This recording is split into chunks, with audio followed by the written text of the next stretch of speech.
All right. Hey, ladies and gentlemen, all across the globe, welcome to another edition of Next Up with DrE. Well, good morning, everybody. Welcome to Next Up. I'm excited to be back with you. Well, we're in a new month, headed into a new week toward the end of the year. And you know what? I just thought about it, you all. This month is the month when girlfriend and I joined our lives together 42 years ago. And oh my God, how the years have gone by. I think I should be getting my brownie point saying, Sister Jordan, mentioning this because I remember.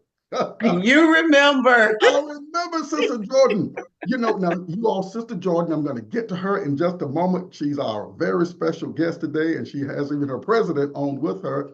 But Sister Jordan, I've got to get this off my chest. The thing that I have taught for the last 39, close to 40 years, to help guys remember their wife's birthday or anniversary. And the greatest thing that I have found for them to be able to remember is to forget it just one time. That's all it takes. That is our introduction today, you all, for Next Up. All right, I'm extremely excited because there's something always up in the kingdom of God. As you've heard me mention in the past, we serve a God of unlimited next. And he's got one of his choice vessels with us today. So I hope you have your cup. Now, you all know I hold my cup up quite. Oh, she's got her cup too. Now, I didn't even coach her concerning this, you all. Look, when you're on the same sheet of music about kingdom purpose, all right. So get your cups ready for education, encouragement, and empowerment so that we can be more creative. We can be more productive in advancing the kingdom of God in the earth. Today, our special guest is none other than Sister Sanjanita Jordan, and I got it right, and I'm proud about it because I've been practicing the name behind the scenes. But thank you, Sister Jordan, for Sister Sanjanita, for joining us today. Thank you for having me. I'm very grateful to be here. I was greatly impressed by your testimony, what you shared on Sister Bynum's platform. I was greatly moved by that. I'm like, yeah, got to get her on Next Up. Tell us who Sister Sanjanita Jordan is. Tell us about yourself. What you're doing. I am Sanjanita Jordan. I am the CEO and founder of Dual Support.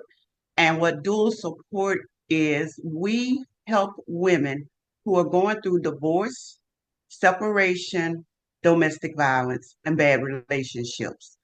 Dual Support came about through, I went through a very hurtful and painful divorce about 8 years ago. And at that point, I was just broken. I was just bitter. I just thought it was over. But do you know, through that pain, God brought purpose. And I Wow. never would have thought then that I would be at this juncture right now and He would have me doing what He has me doing. Wow. So Mhm. that's who Sanjanita Jordan is. I'm a mother, I'm a grandmother, I'm a paralegal by trade. I've been a Okay. paralegal for over 20 years. So I'm just excited to be here. All right. All right. It seems like your organization is a broad net. Jesus told the disciples, go out into the deep and cast your nets.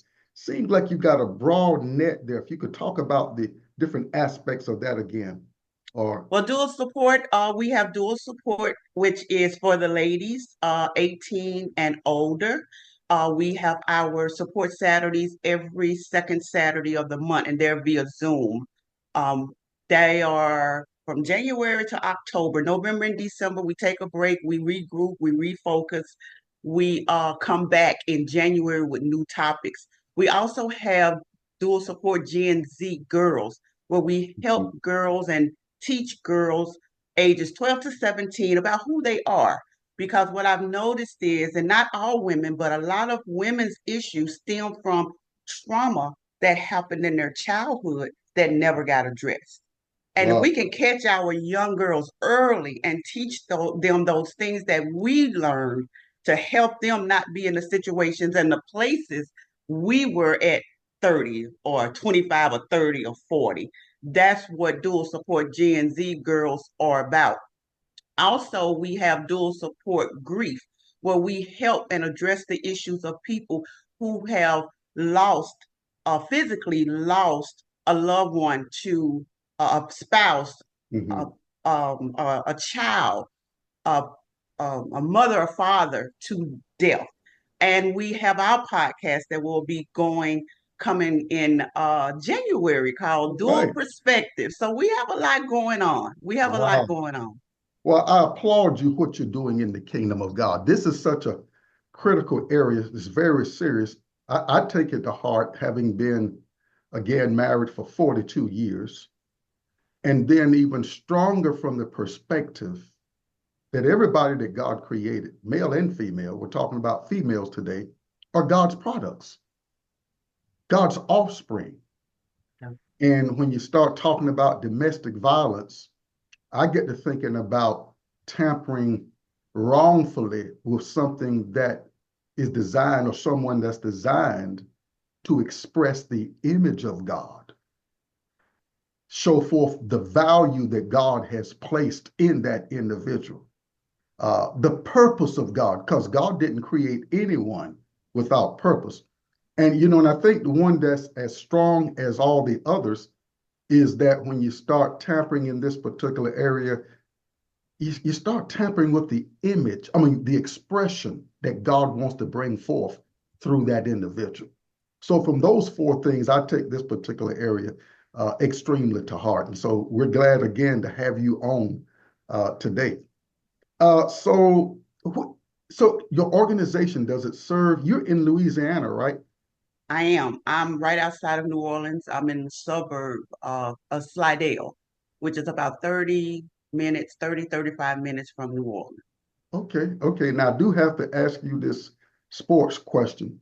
Are you, you said don't shake your head already. No, no, no. But yes, What? I am a diehard Saints fan. Yes, I am. Oh, oh, oh. Win, lose, or draw. So we're not going to go there this We're year. not going to go there. Come on. Well, I got to confess, and I do need much prayer. I'm a Dallas Cowboy fan, and we need a lot of support mentally, emotionally, all that stuff right now. I'm going to love you anyway, Anyway, in spite of now I that. got to tell you, you will be amazed at the stuff that I have stirred up in Georgia. In Georgia, with all these Falcon fans going into meetings talking about the Dallas Cowboys, and somehow it just keeps coming out. And one lady took her folder and hit me on the back of the head one day. Don't you ever come into another meeting in Georgia talking that crazy stuff. So Yeah, we I'm take doing, we take our team serious. We do. you do, We okay. all do. Come on, we sure do. That's so true. Tell us about your evolution, your experience again. If you could go into that of why you got into it, domestic violence. Well, if I can be honest, I did not want to do dual support. I Hmm. fought against it. God told me that this is what He wanted me to do, and I told Him I wasn't doing it. I Wow. said, those ladies they don't want to hear anything I have to say, and I don't have anything to tell them. And I know God was sitting up there going, really? Okay. Uh-huh. Let's Uh-huh. think Okay. about this. He probably was looking at me like this one right here. But through God will take the things that are just, there was an incident that happened. I was just trying to fight it. Even the evolution was even through my separation and my going through my divorce, ladies were still calling me. And this was before dual support. Mhm. Ladies would call me and just want to talk about their relationships. And I'm looking up at God like, I know you don't want me to talk to these ladies right now. You know how I'm feeling. But God doesn't really dwell in our feelings. No, no. He doesn't. And what it was at that time in my life, I was so broken that I couldn't even minister to myself. And so I believe it was really a setup from God, where as I was talking to these ladies and ministering to these ladies, I was ministering to myself. Wow. So it Wow. was really a setup. But I Mhm. still refused to do what he told me to do until one incident happened. It's a long incident, so I'm not going to tie the broadcast up with that. But Okay. just know that God did something so out the box and unusual that I couldn't ignore what he had purposed me to do. And that's when I said, okay, I'll do it. Wow. And we have grown. That was in 2019. We became incorporated in 2020, and we've been doing this work ever since. You know, I'm glad that you shared that because I believe that what you just said will help somebody find their purpose. Because we all have the ways that God has his way to get us locked into what he wants us to do. And for you to say, oh, no, I'm not doing that. I don't want to do that. It reminds me that after the third year of our marriage, the Lord said to me, go minister to married couples. I'm not like, let me make sure I heard God. Are you kidding me? We've only been married for 3 years. Who's going to listen to us? You know, Gideon had his episode with God as well. But I'm so glad that God got you locked into it. And wow, it's like you truly God set you up to be a mother in Zion, so to speak, for this generation to help raise up his daughters. You know, and I can hear it coming out of you. So thank God that you accepted the assignment. We're going to be having a guest on soon. She said, how God had dealt with her to go to Africa, former FBI. Oh, I'm not doing that. Yep, God had his way of getting her attention. She's in Africa now, you know. Right? He has his way of getting our attention. And like Mhm. I say, he got mine. And I am thoroughly and grateful that he did get my attention because through dual support, we've helped some women. We really have. After we do the sessions, after we've done our healing retreats, we've had testimonies of ladies who say, I'm so grateful. I didn't know. I had one lady had been divorced for 20 years. And after we had a session, she called me and she said, I think I'm still dealing with the grief of my divorce after 20 years. Mm, And wow. so this is how we do things. We have a conversation and I'm not going to say we pull things out of women, but we make them aware and let them think about things to help them clear the path so Hmm. that they can fulfill their purpose. God, Um, Everyone has, like you said, everyone born has a purpose. Mine just happened to be this, whether you are a teacher or a mother. A mother is a purpose. yes. You don't have to go outside, but being a mother, a Mhm. daughter is a purpose. A It's a purpose. sister is a purpose. Sometimes though God widens some of our nets to uh be on platforms such as this, or teachers, or lawyers, or doctors. But everything, I believe, everything is about ministry. Wow. Wow. Everything is about ministry. And I am a minister at my church. Okay. So as I was going through my separation and divorce, I was not quite a minister at that time. I was a minister in training. Hmm. So, I'm like, Lord, why is this happening? I'm serving you, I'm doing this, I'm doing what I'm supposed to do, but God knows the greater good. He Yeah. he Yes, he knows. does. And everything works out for you the way it's supposed to work out for you. How do you feel when you see some of the results? Give us an expression about how you feel, what it does to you. About a month ago, me and Bridget Alexander, who is our domestic violence person, she's on the board, we were invited to go to Loyola University and speak uh, to the young ladies there. And it was very, very impactful. It gave me a sense of Hmm. purpose because I'm looking at these young ladies, 18, 19, 20, 22, and they were so engaging and they were so grateful that we were there. And even after the session was over, the panel was over because it was me, Bridget Alexander, and a Hmm. survivor. that is a survivor. Her name is Jesselyn Daggs. She came to be on the panel with us as a survivor of domestic violence. And so we all were on that panel. And after the panel was over, these young ladies just flocked to us to ask us individual questions that I guess they were ashamed or didn't want to ask out loud. But Okay. that gave me such a sense of purpose. And I was so grateful to be in that room to talk to these young ladies where if only one of them took what we said and changed her situation, it was worth it. It was Wow. really worth it. So that was one of the most impactful. I have a few of them, but to look at these young ladies, and I have a 16-year-old granddaughter coming Mhm. up, about to go out to college and dealing with bullying and society the way it Yeah. is. I saw her in that room. I saw my 16-year-old granddaughter. I saw my 14-year-old granddaughter Oh, in that room. And so it was very impactful. That was wow. one of the most impactful things. Tell us, and I'm going to get to another set of questions, but tell us about your born again experience. Briefly, what happened? What- Um, I've always been in the church, grew up in the church. My mother, my grandmother, we were at church every day. Seemed like in the evenings out, we were there. I was Okay. raised in the church, but I did not have a personal relationship with God at that time. I was just raised in the church. I went because they made me go. Okay. I was in the little youth choir, did all the things we were supposed to do, but I didn't really accept um have a personal relationship with him until 1996. I Mm. was pregnant with my youngest son, and they said, to make a long story short, the doctors told me that I would not carry him to term.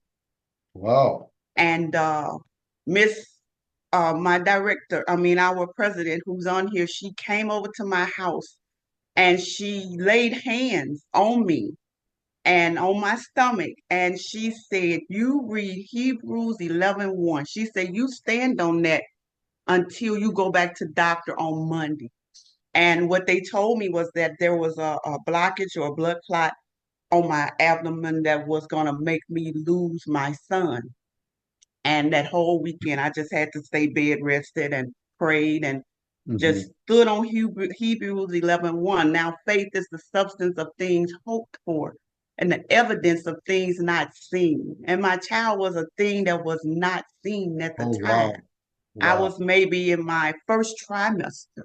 Hmm. And so that was like a Thursday, went through Friday, went back to my doctor Monday. They did all of the x-ray, well, sonograms and what all they had to do. And that Hmm. doctor looked at me and said, who said you had a blood clot on your abdomen?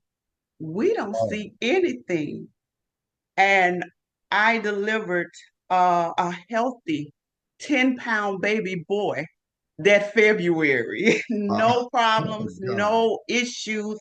And that's when I my faith in Jesus just grew. That's when I began my personal relationship with him. It was 1996 because I had my son in February of 97. Oh, my And God. that's where it just grew from there. And I have just stood on my faith for everything ever since. Wow. If you didn't get I mean, on the job training of knowing how to grab a hold and hold onto a promise of God to Yeah, help make it through that. Wow. yeah. And it sounds like because you've been through that class, got your certification, you can teach people I how. got a hat, a t-shirt, and everything with that certification. Wow. Sandra Lee, let's talk about some of the leading causes of abuse. Let's talk about some of those. One of the leading causes, I believe, is we're not educated. Hmm. Another cause is people don't understand conflict resolution. We're not taught how to resolve conflict. Another thing I've seen is we mimic behavior. So not all of us, Hmm. but a lot of us, if all we've ever seen was my daddy fought my mother. My grandfather fought my grandmother. Or on the flip side, my mom, my father beat my mom. My grandfather beat my grandmother. My sister's husband beat her. If that's all that we have seen, we mimic that behavior. That's all that we know sometimes. Not all the time, not always, because Sure. I was born and my father was abusive to my mother. He was physically abusive to my mother because there are several aspects of abuse, but he was physically abusive to my mother. And I grew up seeing this until I was about 5 years old. And I came out on the other end of it to where studies have shown that young ladies who grow up in that type of environment, normally you're going to be either the abuser or you're going to be abused.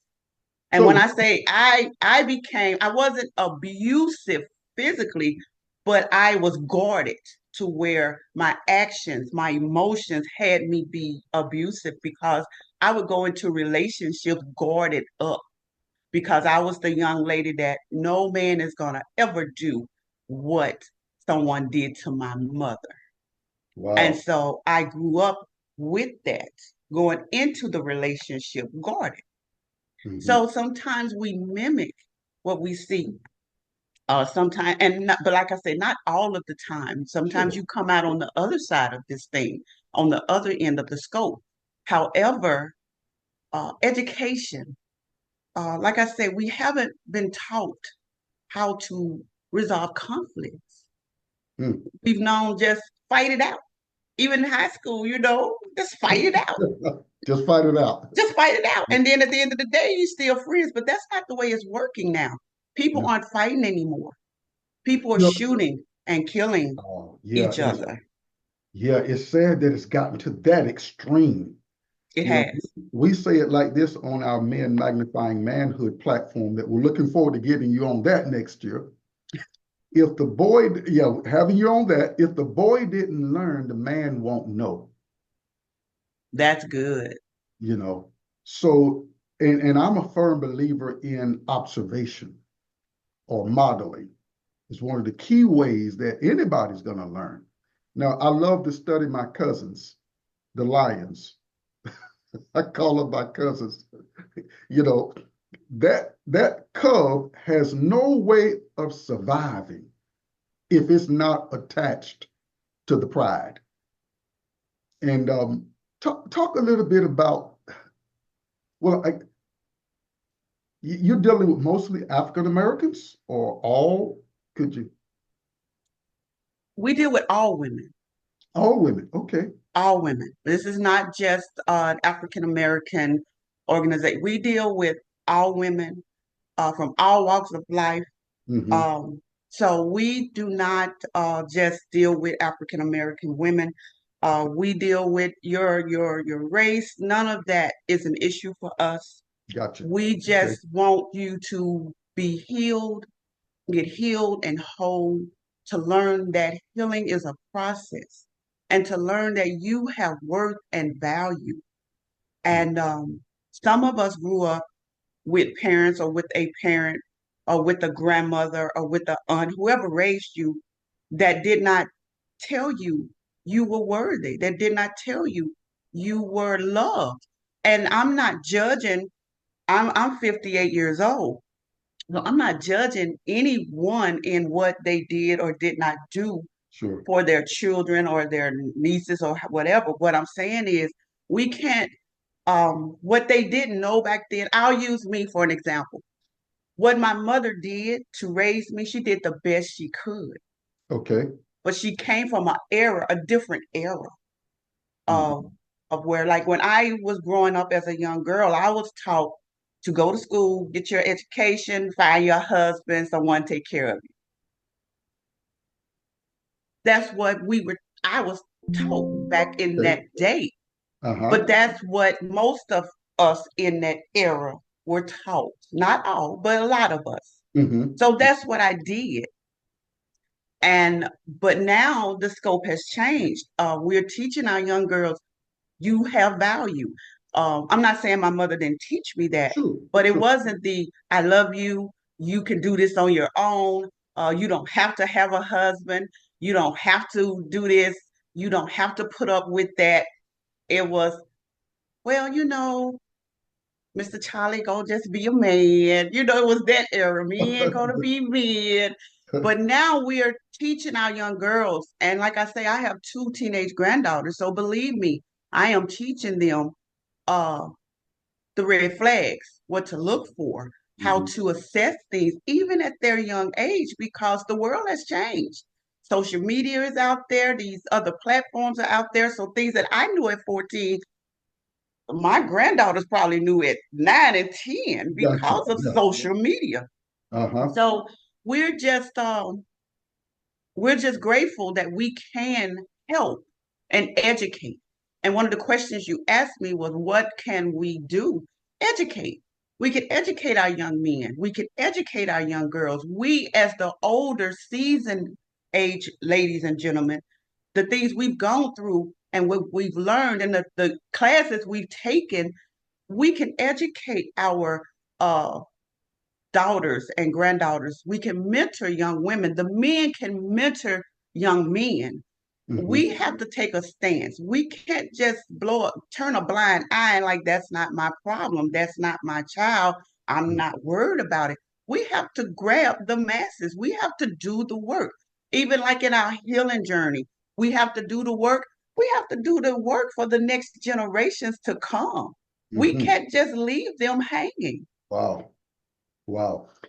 On a scale of 1 to 10, 10 being high, 1 being low, what would you say the culture is like now versus what it was back at our time? I'm a little bit older than you. Uh, so a few When you years say ago, the or culture of, the way you were describing the way you were taught as a young lady, mhm. what does it look like, life look like now for young ladies?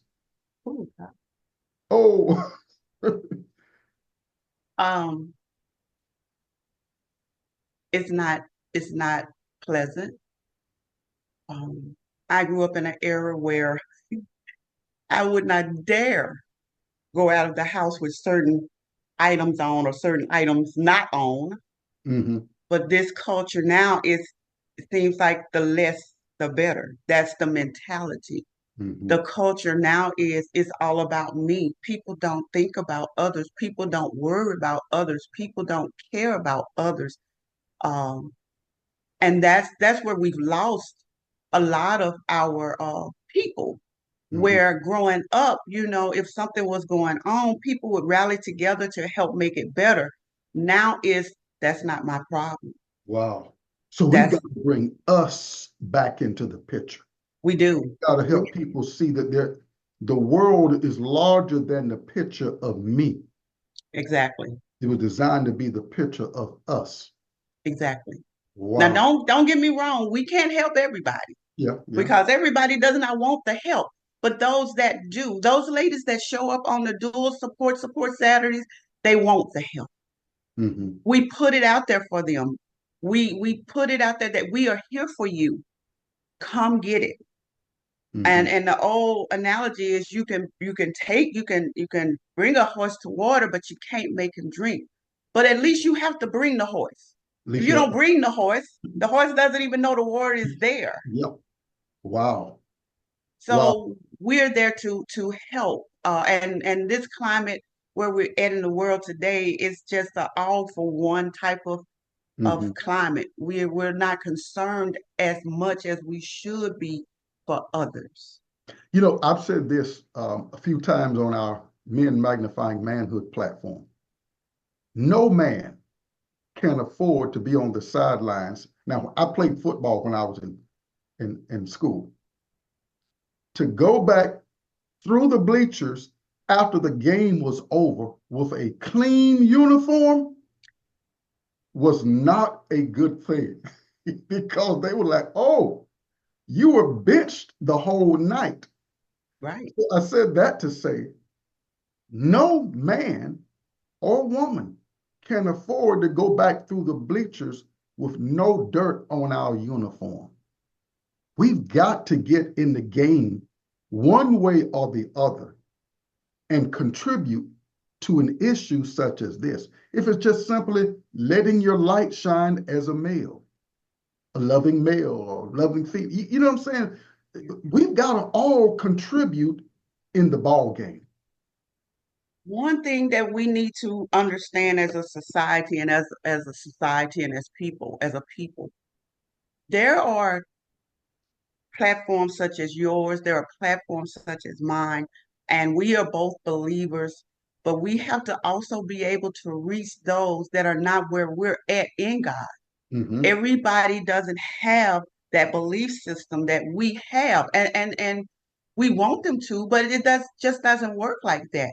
No. However, those people need us too. Yes. We have to be able to grab hold of everyone. We have to be able to let people know that therapy and coaching is okay. It's not a stigma.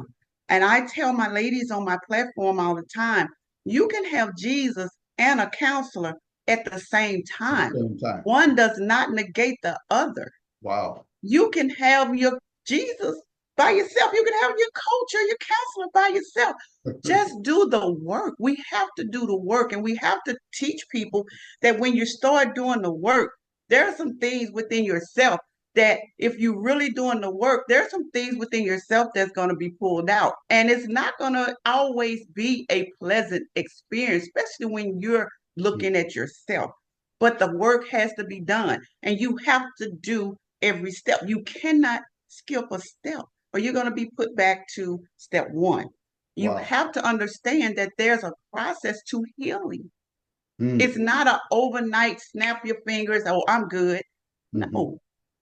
Even me, I'm gonna on dual support, we talk about hot, where we're hot, we're honest, we're open, and we're transparent. You have to be honest, you have to be open, you have to be transparent, because those things that are those things that are not talked about, those things that are buried can't get healed.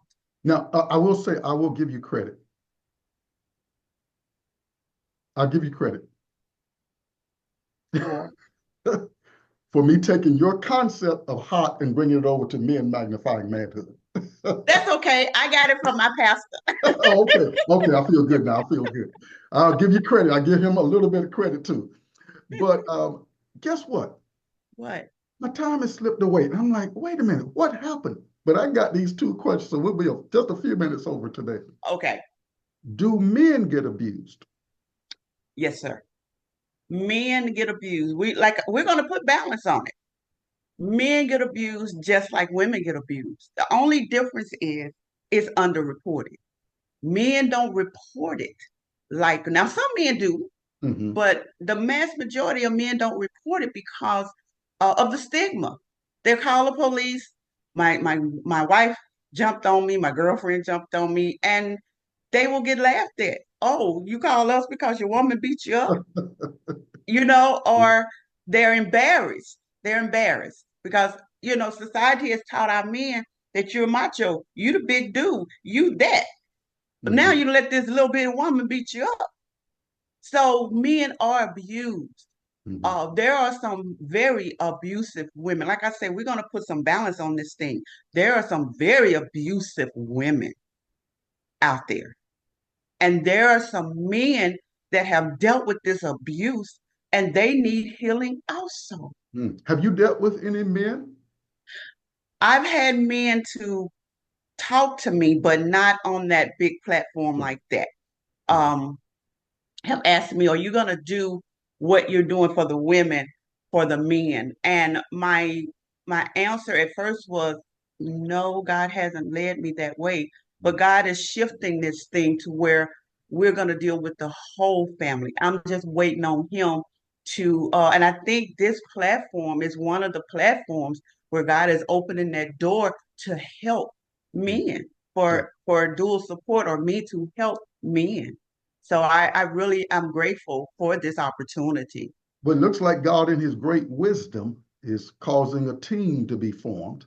Because, Pastor Biden talked about it. I'm like, okay, here we go again. But Daddy is up to expanding his nets so that Yes. more and more people can get the resources, get the support that they need for their evolution. I Yes. got this final question for you. Okay.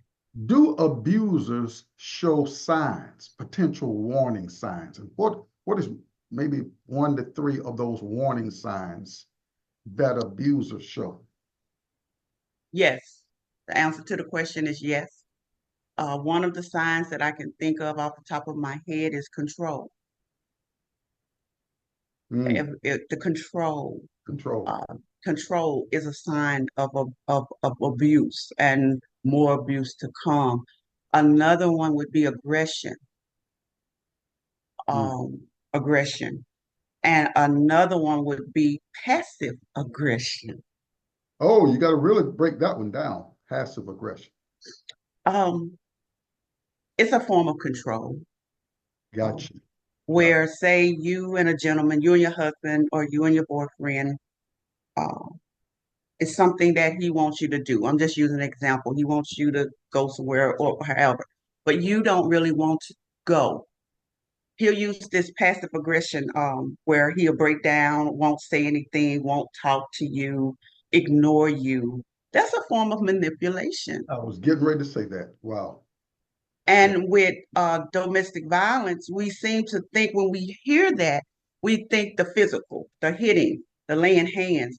But violence, domestic violence comes in so many forms. You have verbal, you have emotional, you have sexual, you have financial. It's a wide net, it's a big scope. So there are a lot of things that go under that umbrella that we could talk about all day long. But those are 3 things that if you see someone trying to control you, you have to be very, very, very careful because there's a very fine line to where you may have a gentleman, say you're out late working or coming from an event or whatever, and he's truly concerned about, let me know when you get home. I want to make sure you're safe. But then you may have a gentleman that, well, what time you getting home? Why you wasn't home at that time? You have to be very, very careful and very, very aware and have discernment of, let me watch this thing just a little bit closer because control, a person who tries to control you can be very, very cunning, very, very, it can slide in there under the radar and you are not really paying attention to it. And you're thinking, oh, he's just so concerned about me. No, he's trying to control. And I'm not saying, I want to put some balance on that also. I'm not saying that every man who's concerned about you is trying to control you, but you have to watch the patterns. Patterns are very, very important. It could be something to the changing of your hairstyle, the changing of your fingernail polish. Why you won't wear this color? I like this color. Well, I really like this color. You know, it's very subtle, subtleness. So when someone gets to the point to where they are like suppressing you being you, and you being your own uniqueness to where, I'm going to pressure you to do what I want you to do to conform to my desires, you know what I'm saying? Then we're getting over into abusive behavior. Yes, sir. What does the word, in conclusion, now I've said things like this over the years in our marriage, my wife and I, in our marriage seminars and webinars and things of that particular nature. We've said things like, get to know before you commit. You know what I'm saying? Know what's in the suitcase before you buy the suitcase, because oftentimes what looks good. Talk to that, Sister Sarjanita. Let me tell you, I'm from South Louisiana, and we use the analogy of you need to know everything that's in your gumbo. Okay. Gumbo, you have to take your time. Is that you soup? Have to take that? No, gumbo is not soup. So you got to educate me now. You got to educate me. No, sir. Gumbo is not soup. We're not doing that. No. Okay. What is gumbo? I've heard it, but what is it? Oh, I'm just gonna have to come to Georgia when I'm by Cynthia's or Dr. Lashana's and cook some gumbo. It's hard to explain. Is it It's just good? a great gumbo, just a great meal with seafood and sometimes just chicken and sausage, but you would never think gumbo is soup again after you taste my gumbo. Now, this is a big question. Do you all have plantains We in do. Louisiana? Does the We do. plantain come along with the gumbo? No. A lot of people here put their potato salad with their gumbo. Oh, but potato salad. See, I've got a special request of the Lord already when I get to heaven. Banana nut muffins and plantains. I've just got to have it. I'm addicted. I'm an addict to Yeah. plantains. But to Elsie, your question, you have to take your time when you're dating. Just have to take your time. I tell the ladies that you need to see the gentleman in all seasons. When he's happy, when he's sad, when he's grieving, when he's broke, when he has a pocket full of money. You have to see them people in all seasons. I'm not saying I know some people that dated and married in 3 months and they stayed married for 40 Mhm. years. But I know some people who dated and married for 2 years and it still did not end well. And so every situation and every person is different. However, take your time, especially if you're coming out of a relationship, a bad relationship, or Mhm. whatever. Take your time, get your healing. Because if you don't get your healing, and if you don't know who you are, someone to come in and be that knight in shining armor as you're going through your healing process, and you think he's the best thing since sliced bread. He'll come in and love bomb you and do all these things. Then on the other side of that, you will see that you are completely with the wrong. Wow. I got to drop this on you, and we got to stop. In light of what you just said, I want you to take this statement and just expound on it. Study all men yourself most. Play with that. Yes, In light of what you just said about the dating, study all men yourself most. yes, yes. You have to know you. Yeah. You have to set your boundaries. You have to know your wills and your wants. You have to know, and when you set your boundaries, stand on them. Mm.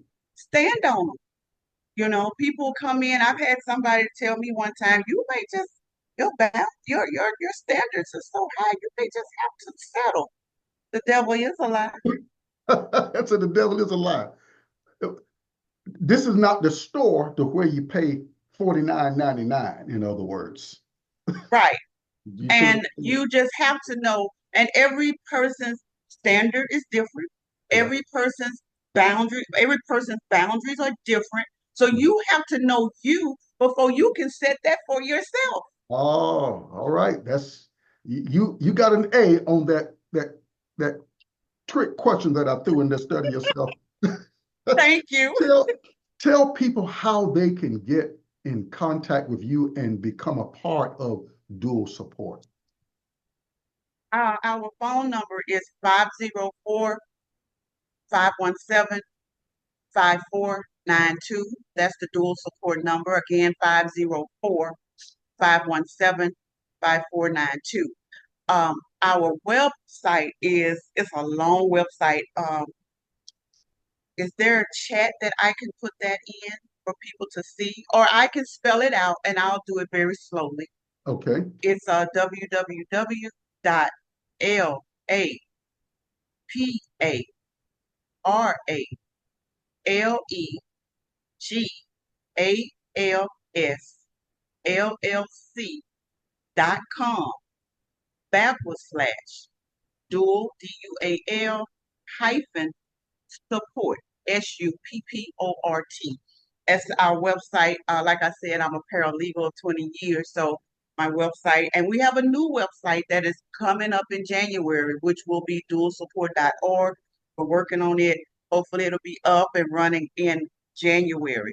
But right now, it's LAPARALEGALSLLC.com /dual DUAL dual-support, SUPPORT. We're also on Facebook and on Instagram. Facebook, we have a Facebook private page just for the women. That's what it's called, Dual Support Private Page. And we also have our open page, which is called Dual Support Inc. And then we're on Instagram, Dual Support, at Dual Support. So you can reach us all of those ways, any of those ways. I would love to hear from you. If you have any questions, if you have any concerns, we will be back in January on the second Saturday in January with our new topic. And we're there every second Saturday at 10 a.m. Central Standard Time. We're on from 10 to 12. So it's a great time. We have great topics. We teach, we learn, we share, and we're hot. We're honest, we're open, and we're transparent. Dual Support is that group. We're going to talk about things that others won't talk about. Oh, wow. Oh, wow. Now, you're sounding just like men magnifying manhood. We don't back down from anything. No, because what's covered up can't get healed. Come on, come on. And the kingdom has a solution for everything. Everything. God has something to say about everything under the sun. And how much better are things when we bring God on the scene. Thank you for being our guest today. It has been a great thing. I got to get more about that gumbo stuff, of course. You know. I'm gonna get you some gumbo, Dr. E. You got to have some plantain on the side, because I don't know if I can trust the name gumbo without plantain. Let me tell you, once you get some gumbo, some good gumbo, your life will never be the same. Oh, wow. Wow. My mind is wrestling with the word gumbo, trying to see which way it's coming from. But thank you for being a part of Next Up today. Now, again, you all that have been listening, make sure you like, share, and subscribe to the Next Up channel. We've been talking today with Sister Sanjanita Jordan of Dual Support. Did I get it right? Yes, you got it right. Support. And it has been a thrill, Sister Sanjanita. We'll see you guys next time on Next Up. Have a great rest of your day. Thank you for having me. God bless. Bye-bye. Hey, ladies and gentlemen, all across the globe, you've been listening to Dr. E on Next Up. Don't forget to share this out on your social media platforms, ladies and gentlemen, and get excited about the Next Up coming up in the future. Thank you so much and have a great day. We'll see you next time on Next Up with Dr. E. God bless.